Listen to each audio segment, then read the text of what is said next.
So welcome to this Q&A on how to become a certified B Corporation. So my name is Amy Lishman. I'm Head of Member Engagement at Brighton Chamber, and I'm going to be your host for the next 40 minutes or so. So welcome to today's Q&A. I'm delighted to welcome Fiona Ras-Jones.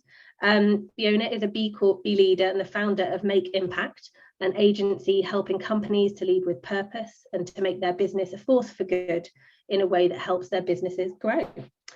So let's get started. So Fiona, a big question to get started with. What is a B Corp? Oh, yeah, why not start head on? Nice to be here. Thanks for having me on board. And so a B Corp, essentially, B Corp is a certification. It's the only certification that looks at the impact of a company right the way across their business. So it considers the governance, staff, community, environment, and customers. But what I love about B Corp is that it's so much more than that as well, just so much more than just that certification. It's also a community and a movement. So there's lots of opportunities for companies to come together. I mean, I guess what I didn't mention as well is it's kind of underpinned. So yeah, more than just that certification, it is underpinned by the fact that it's for people who believe that business should be a force for good and want to see an economy that uses business as a force for good. And there's an incredible community behind that as well, kind of more broadly, that you can get involved in, which includes there's a kind of online platform, social media platform called the Beehive, which B Corps can take part in and collaborate. There's a range of working groups on key topic like diversity, equity and inclusion, regenerative agriculture, and it's about 10 of them. There's quite a lot there. There's B Locals, which are kind of like more regional groups for people to collaborate, as well as campaigns for things like the Better Business Act, Race to Net Zero, B Corp Month, which happens every March. And there's just a general sense of support and collaboration within that network. Amazing, fantastic. So what's the process to get involved and what's involved in that process? Yeah, very good. So to start, you need to log on to something called the bimpactassessment.net, and that's a free to use platform that any company you can log on right now, create a free account, and you can start to measure your impact across your business. The assessment itself changes according to the company size, the industry you're in, the country you're located in, and you can score points right the way across those 5 areas that I mentioned. There is one prerequisite question, which is that you need to actually change your legal governing documents to say that you consider the impact of your work on all of your stakeholders, not just your shareholders. So that's one question that you need to have answered. But for the rest of it, you can pick and choose from across sections, from across areas. So some people score quite well right the way across the board, across governance, staff, community, environment and customers. Some might score higher on, say, environment and staff. So you can start to get through that process. Once you've got the idea is to get certified, you need to have 80 points.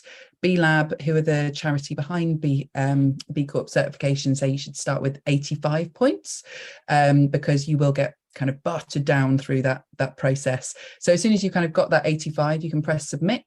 You pay a submission fee of £250 plus VAT, and there's an annual fee to B Lab that's based on sales each year. And you recertify every 3 years. But the process then is one of evaluation and verification. So you go into an evaluation queue. They make sure that you're going on the right path, on the right track, that you're set up in the right way and there's no sort of complexities. And then you'll enter the verification process. So you'll send proof and evidence of up to 15 different areas of your work. You'll then have a verification call, which is between an hour to an hour and a half. And then they'll ask you for some additional information up to kind of 6 other areas before doing kind of broader checks on you before you reach that point of certification. Brilliant. This is a question from me, not the audience. Is there, in that process, is it kind of all automated? Is it all kind of done online, or are there advisors that help people at the different stages? So up until the point of the point of kind of submitting, you can do it yourself, or you can get support from someone called a B leader. So I'm a B leader, and there's a website, bleaders.uk, which lists all the different consultants who've been trained by B Lab to help companies through that process. And all of us take a slightly different approach, and I can talk through that in a bit as well. But outside of that, it's not until you go through that process, and then once you kind of press submit through that process, you're assigned a standards analyst, and that person will kind of be the one that you have contact with, that will be going backwards and forwards, and you'll be having the meeting with through that process. Yeah, brilliant, thank you. So how long does that whole process take on average? How long's a piece of string, Fiona? It is one of those. So it is quite tricky. You could fill in the application and you could have over 85 points straight off. I don't know that it's ever necessarily happened, but that could be the case. So you might be able to submit straight away. The average length of time to submit, I think, is about 1.5 years overall, but it can be a lot quicker. It depends on what your baseline score is, really, how many more points you need to gain and how much you prioritize it. From the point you submit, there is a queue. Interest in B Corp certification has increased massively since the start of the pandemic, and it's been quite hard for B Lab to kind of keep up.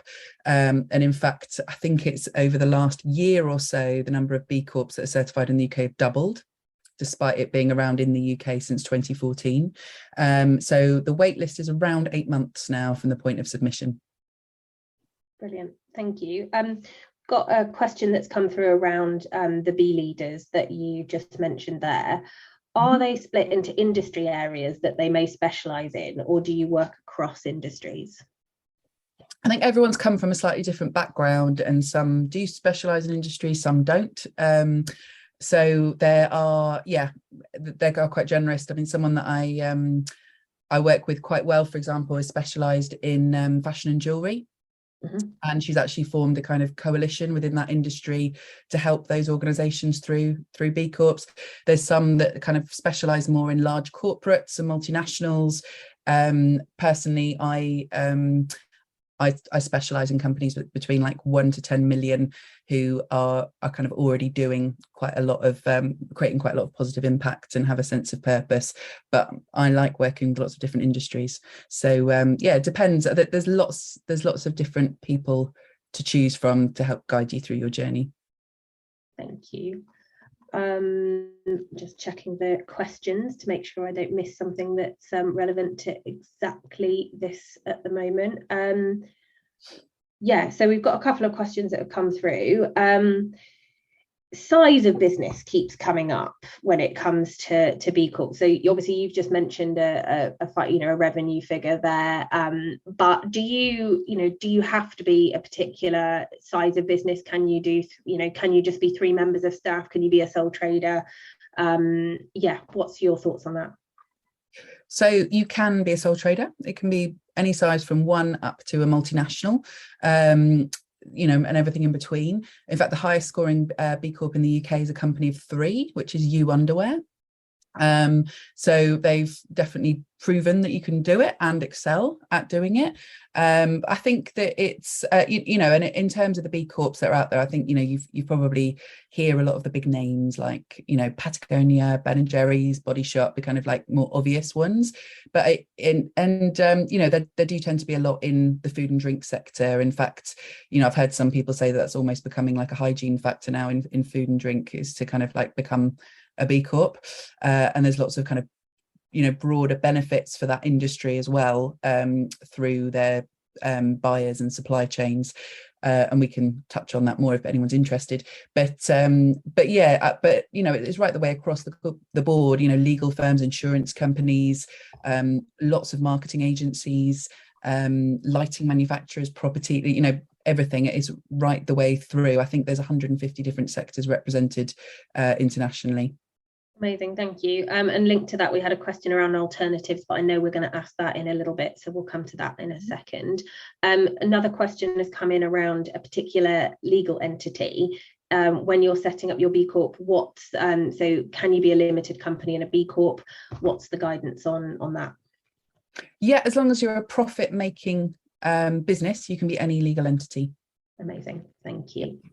Brilliant. Right, moving on now to the next question, and yes, for anyone that's dropped me a line, we're going to be covering those questions in just a minute. So next question, what are the main benefits of becoming a B Corp? So there are lots, and I think, you know, I think that we quite often hear the narrative that doing good just costs loads of time and money. And yes, it can. Of course, it can just cost you loads of time and money. But actually, I think, you know, it's a really interesting one to start to change and shift the narrative on that, especially when you see companies like, you know, Tesla, love him or hate him, he's become the richest man in the world by solving an environmental challenge.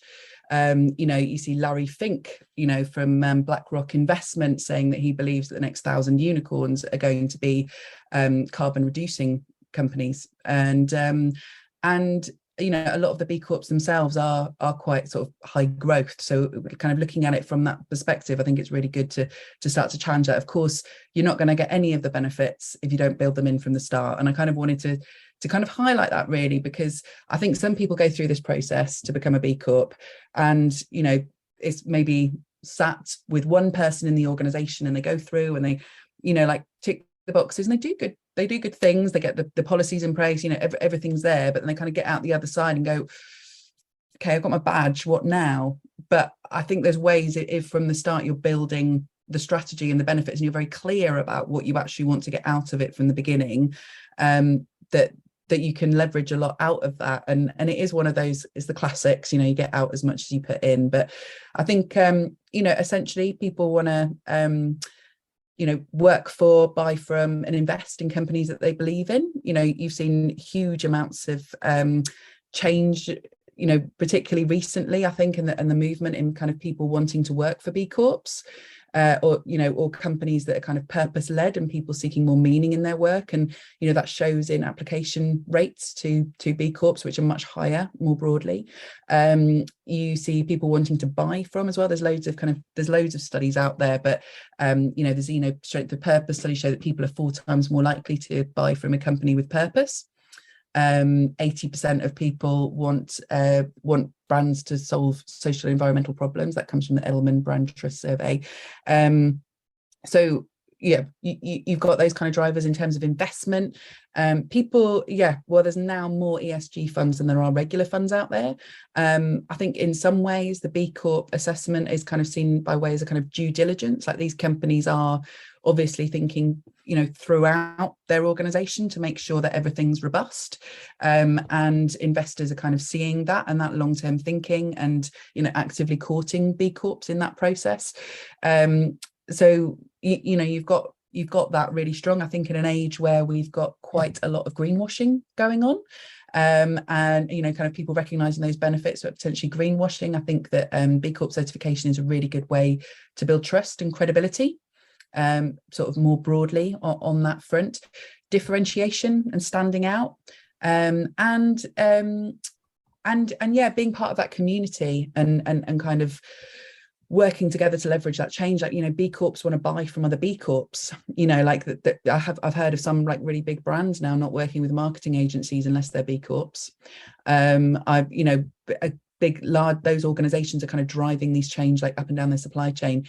But as a B Corp, you also want to help out other B Corps, and, you know, and build part of those communities, form collaborations,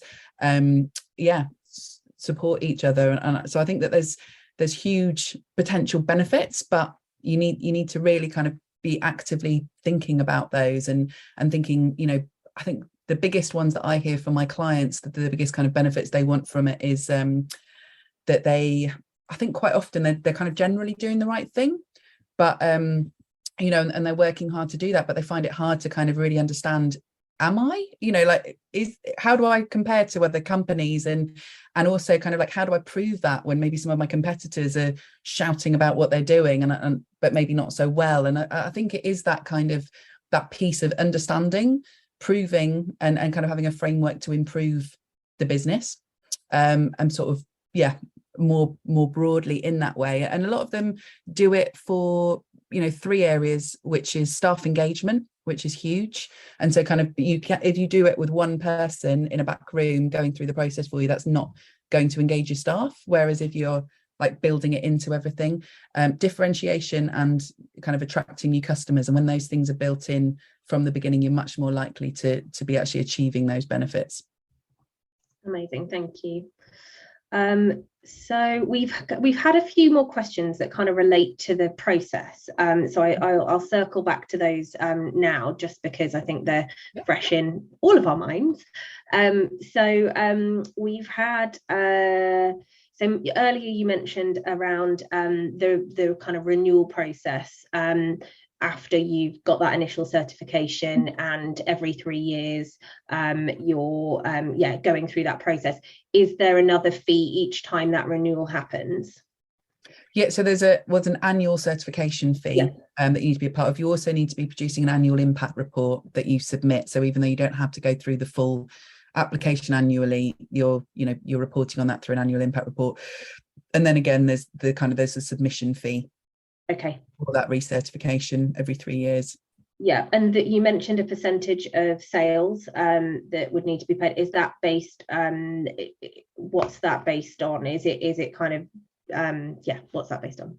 It's based on sales, and there's a sliding scale on their website. Right, okay. So that basically smaller companies don't have to pay as much, and companies that do are paying more and kind of paying into that movement. And I just kind of really wanted to highlight on that the rates are very reasonable.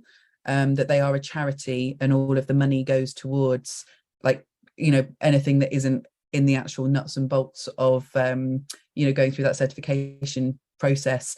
That they're very active in terms of helping people to deepen their impact, in terms of developing new initiatives, movement, supporting those steering groups, all of that as well. That this isn't one of those certification bodies that you sometimes hear about who are trying to make money out of this. There's a genuine belief and drive to create this kind of movement of change. Yeah, fantastic. Yeah, and it sounds like you see where the money goes in terms of that development.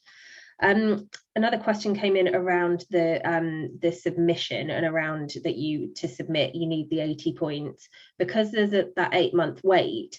Could you submit under 80 points, and in that time in that 8 months that you're waiting, for example, reach that point? Or do you have to be at that stage when you submit? You have to be at that stage when you submit. I need to double check actually, because there was a point where you could improve your score while you're waiting in the queue, but the queue length, believe it or not, has actually gone down through that process. So that's something I need to double check if that's still in place or not. But basically you have to be, and they're now asking for you to be at 85 points at the point that you submit. It might be that everything's not quite every I dotted and T crossed, but you need to be ready for that audit regardless. Yeah, fantastic. Okay, I am going, there's one question around the support for B Corps that are going through that recertification process. So there's an example here of a business that had a number of colleagues that guided them through the process back, but they have since left. So that institutional knowledge has gone with. So and there's a little bit of a gap between the knowledge currently. Is this something that B Corp would help with in terms of the assessments and going forward, or is that somebody like you, Fiona, as a B leader, that would help with that reassessment and the impact reports? I think they provide some kind of high level broad guidance, but in terms of hand holding on that kind of specific bit, it would be speaking to a B leader and seeing if they can kind of support you to kind of refresh and build that that back out. On the platform, do you have like all the resources that you've had to kind of submit and evidence? Is that all in a portal, or would that typically just be held with the business, not necessarily B Corp? In terms of your evidence? Yeah. So there's certain things that you will need to be uploading onto that, and and they'll request that. You don't need to have everything there ready for them to kind of pick at. It will be certain things, and yeah, so you need to have all of that ready within your company, but then they'll ask for specific things that you then upload onto the system. Fantastic. Okay, moving on now. to, and this links with another question that we've had through. So what approaches can you take to get the certification and embed it in the business? And I guess linked with that, what are the biggest hurdles you're seeing businesses find, businesses with it, what are the sticking points? The specific question has kind of referenced a professional practice of around 50 staff. I haven't got the details, but yeah, any challenges around that? Shall I start with the challenges? Yeah, absolutely. And then, yeah. So I think, some of the biggest challenges are making sure that everybody's on the same page and everyone's on board, like overall. And, I have heard about it being done by a couple of people in an organisation and just announcing to the rest of the staff, we're a B Corp now. And, or there being challenges internally as well in relation to, like not everybody necessarily being on board and wanting to go for it. So I think getting everyone on board is a bit of a hurdle. I think, fully understanding the amount of work involved as well can be a bit of a challenge. I think, it is something that a lot of companies aspire to, but actually, it does take time and money. And again, to do, and I'm not going to kind of sugarcoat that, but again, it can act as a blueprint to make your business better if it's approached in the right way. And essentially if you're making positive impact for your staff and you've got targets around sort of staff engagement or, attracting and retaining talent, like all of those things can kind of be prioritized within the matrix and, within the overall piece. Again, there's, if your customers or care about environment is kind of thinking about, okay, how can we do this in a way that is going to make our customers happy, and that we're going to be able to kind of promote this in a way that they're going to engage and and it's going to be right to buy from. And I think a big part of that is making sure that people are on board and actually speaking to them about what their priorities are. I think some of the biggest kind of mistakes that I see made is when people are just like, oh, this is worth this many points, let's just do it. And they spend time and money doing it and they get their points, but then actually the staff don't care about it, or their customers don't care about it. They don't engage, and actually it kind of, can contribute to kind of disillusionment as well through that, and actually work in reverse.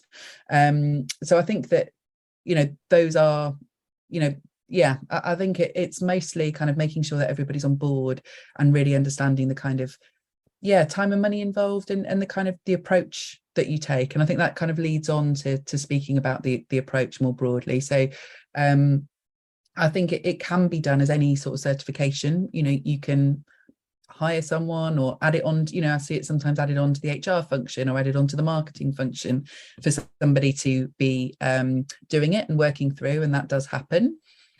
It's not my preferred route or approach, but it does kind of happen that way, and kind of goes through going through the assessment and kind of adding the points up and keeping on going until you get the right number of points and kind of go for it. There is guidance online. There's guidance on the assessment. There's something called a knowledge base on there, which kind of gives you examples and examples and kind of places where you can get support for those resources that kind of goes through the platform, and you can work through it that way. But I think as well, so it's kind of like the way that I kind of outlined before, you can make it much more of an inclusive and really transformative approach for your business as well. As I said, it can act as a blueprint to make your business overall better. And that starts off by engaging staff, getting everyone on board, kind of understand, trying to understand what you want to get out of the process, and building that in, speaking to your stakeholders, seeing what they want, prioritizing things that are really going to, make you better, help you achieve your business goals, create the impact that you want to see. And so, and you can't, so in terms of kind of pathways to do that, I guess, you can do it yourself. And, most companies do it themselves without support of a B leader or anyone kind of outside of that. Sometimes they might also kind of, look to get support from someone who's maybe gone for Investors in People or something sort of similar. Or you can get a B leader, as I sort of said before, to give you that more broad support. And, that bleaders.uk website does list all of those B leaders, and each of them is that, there's no like one way to do it. They all take a different approach. So some, for example, do a cohort model where you work with a group of other businesses logging in online, once a week to kind of jointly fill in the assessment and get guidance, have your questions answered, and kind of get through it that way. There is, there's more of like a one-to-one approach like that. There's approaches where you can get B leaders to kind of do it all for you, like pull together those policies and procedures and kind of go through that. Or there's a bit more of a kind of strategic approach, which is what I do, which is kind of really looking at, focusing on the governance section of the B impact assessment, and really kind of like, building out that kind of vision, clearly defining the purpose and a strategy and a plan to be achieving that. So it's built in throughout the business, and there's a kind of plan to like really implement and live it. And there are other organisations as well as me that take a bit more of that kind of strategic approach. But I think, there's different pathways for everyone. And I think that's what's really nice with the B leader process, is that different people have got different skills, experience, backgrounds, and you can find the approach that matches you and is going to be best for your business. Thank you. So you've touched on kind of making sure it's embedded within the business, but what do you think makes a successful B Corp beyond that certification? What have you really seen that makes B Corp stand out from each other? Yeah, I think having everyone on board, like everybody actually knowing what B Corp is, and like from the beginning, and like what their what the overall aims of the organization are, whether you've got a purpose or not, kind of like, what the point of being a B Corp is for your organization, and the benefits that you're looking to get out of it sort of overall, and where they've kind of brought staff and the team and, customers kind of into that process to kind of help define what that looks like, where it's integrated within people's roles, like where there's that shared experience. Where it doesn't work often, I see, is where the whole thing just sits with one person within the organization. By all means, have somebody project managing it, but if it's not integrated throughout the organization and everyone can't see their place and their part in that, it's not going to run as smoothly. And I think those companies find it quite challenging to create the impact report, to do the recertification, to really kind of feel like they are living it. So that, and I think, those that do engage with the community sort of more broadly to get those bigger benefits. I'm involved in a B Local, and we've got lunch and learns once a month, for example. We do asked and offered to sort of see how we can help each other out and move things forward for each other. We do socials and networking, and there's loads of partnerships that form through that. There's shared learning. Staff within organizations are speaking to each other as well, like people from different HR teams are kind of like learning from each other. There really is that kind of sense of collaboration to grow together, and I think when companies activate that, that's where they have the most success. Brilliant. So I think this, moving on now to alternatives businesses who want to be more responsible but perhaps aren't ready for B Corp, or they've decided it's not for them. What's out there? And I have got some follow-up questions after that around specific ones that have been mentioned in the chat. So yeah, we'll go for it. What alternatives are there out there for B Corp? So, well, first of all, I'd say that even if you don't feel like you're ready to go for B Corp certification, I would highly recommend a B impact assessment and going on that for free, because, whether or not, whether or not you go for that certification, it's an incredible tool to understand and improve your impact, and understand that and start to use the same language as other companies as well, sort of, within that process. But in terms of alternatives, I think it depends what you want to achieve with it overall. There isn't like a B Corp light, directly. I think, some other businesses are looking at the Good Business Charter as an alternative, which focuses on kind of 10 very focused areas that you need to meet, rather than it being quite so broad. It's still quite tough, but I think that's quite an interesting alternative more broadly. There's different things to get involved with as well, depending on your company size, but business in the community and Blueprint for Better Business. If your organization is a social enterprise, there's the social enterprise mark, but that's only for a very particular type of organization. So yeah, I think ones that go across the whole business I think those are the kind of main ones that I am familiar with. Yeah. We've had a question through around the UK Responsible Business Standard. Don't know if you've heard of that. Okay, yeah. That according to this person, it claims to offer a holistic certification for small firms at a less cost than B Corp. What have you got an opinion on the kind of strengths and weaknesses of that compared to B Corp? I have met the founder of that, and it looks really interesting. I think when it comes down to it, it just depends what you want to get out of it. If cost is a priority, but you want a way to kind of like demonstrate to people through that sort of certification that through some kind of certification that you are ethical, that in some way, shape or form, then that might be a good way to go. But I think if you're looking at something that is kind of like becoming more and more internationally recognized, something that kind of makes you part of a kind of bigger international community, then maybe it's better to look at B Corp. But I think with any of these things, it just depends what you're trying to achieve, and thinking, okay, well, what's going to match that for me? And having said about recognition, like B Corp is not that well recognized, as well, like more broadly. I speak to people in my bubble and I quite often get, it's just like, oh yeah, everyone knows what B Corp is.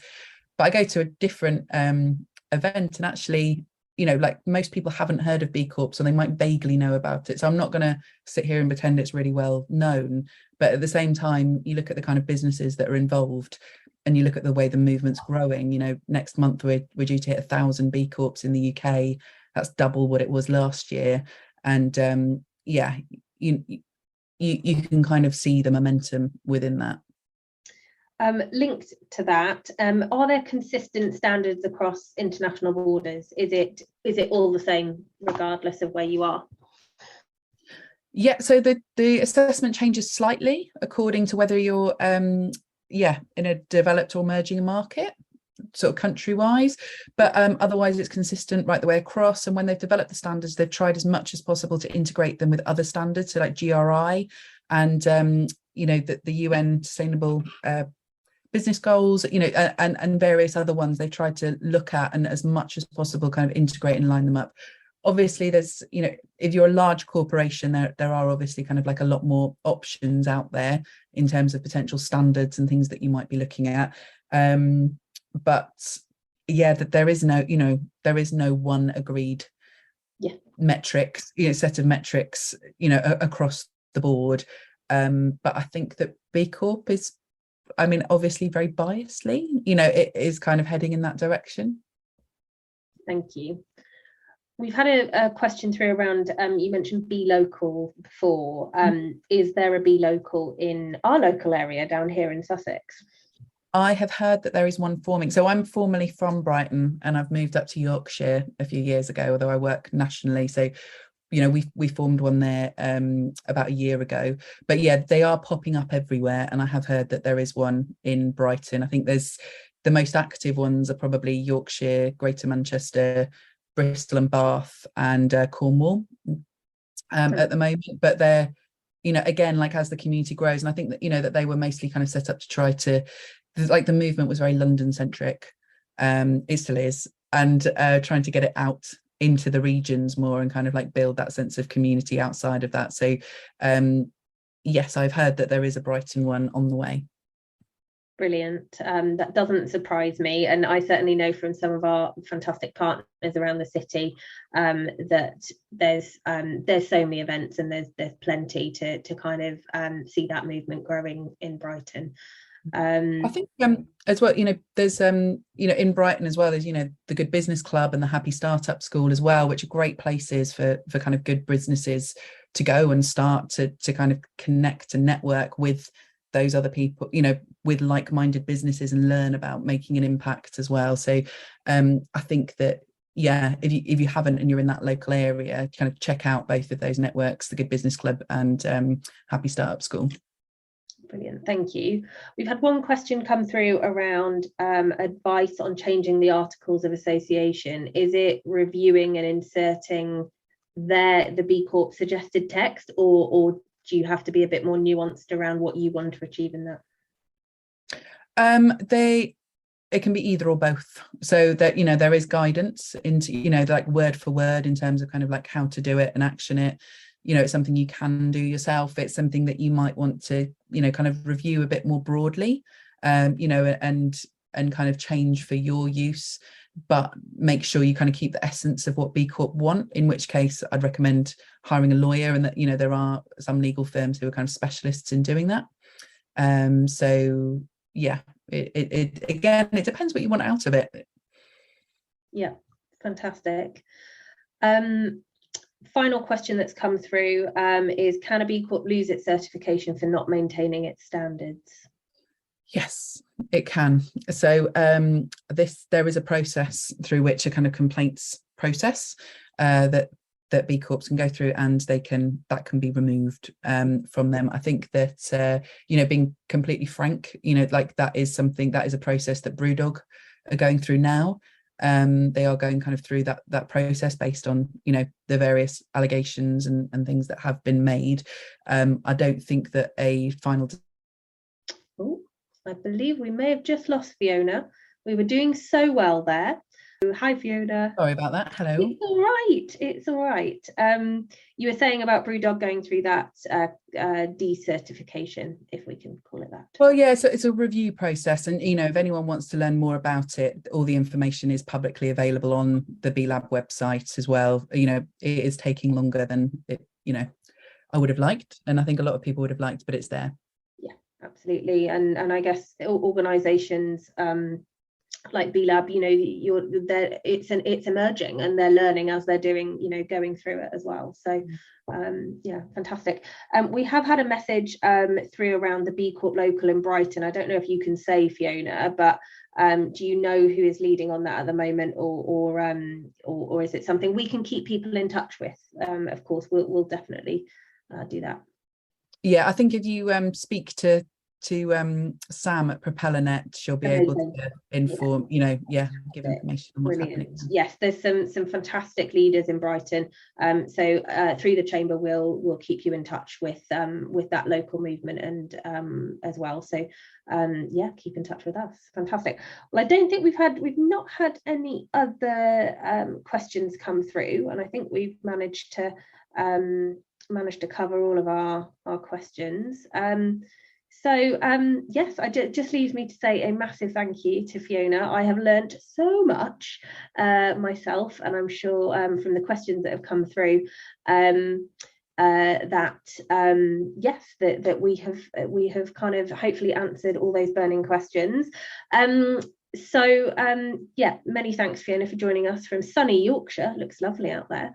And just for those of you that don't know us, that are new to Brighton Chamber, so we're a non-profit independent membership organisation with the aim of helping all businesses in Brighton, and not just businesses but social enterprises and charities as well. So we're a really vibrant community of people that care about being helpful to each other and learning and developing and growing their business. So if you'd like to find out a bit more about the chamber and how we could help, please do email us and we can arrange a chat. I love to chat, as you might have already gathered. And if you found today's session useful, we have a lot of brilliant events on our events calendar.